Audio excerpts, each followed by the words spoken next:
The sad truth is that Middle East ceasefires don't always stop the shooting. On day one of President Trump's halt to the fighting with Iran, the confusion was so deep it was difficult to verify if a truce existed at all. This map of the region highlights the main points of friction. While Washington and Tehran traded conflicting accounts over whether the Strait of Hormuz was open or closed, Gulf states reported some of the most intense Iranian drone and missile alerts of the entire war. Despite the attacks, the White House moved quickly to frame the day as a triumph.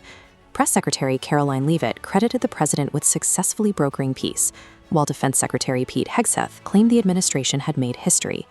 The president went as far as to suggest that the two foes would soon work together to dig up Tehran's enriched uranium and even launch a joint venture to profit from oil tankers passing through the Gulf. That optimistic narrative was immediately belied by the scenes in Tehran.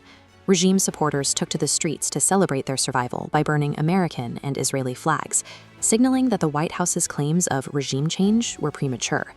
The first 24 hours revealed a massive gap between the political conceit of a great victory in Washington and the treacherous, unresolved reality on the ground.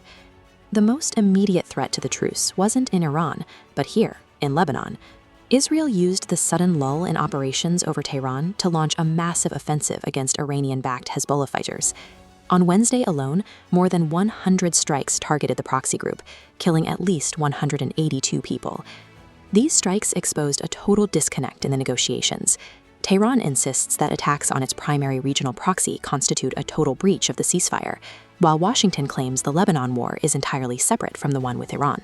Vice President J.D. Vance attempted to smooth over the disagreement, suggesting that Iran had simply fallen prey to a good-faith misunderstanding about the scope of the deal. But the strikes reveal a structural failure in the peace process.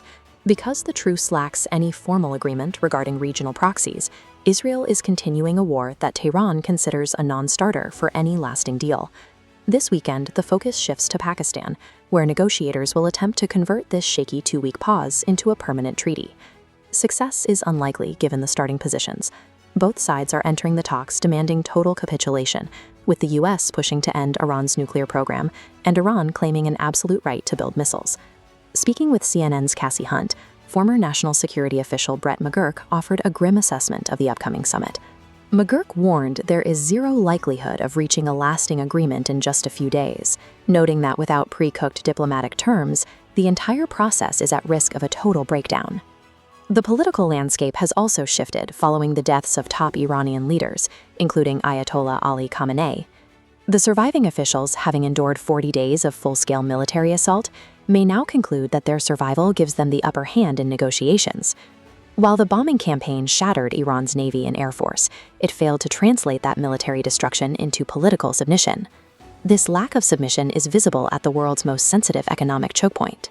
As this map shows, the Strait of Hormuz is the exit point for a massive portion of the world's oil.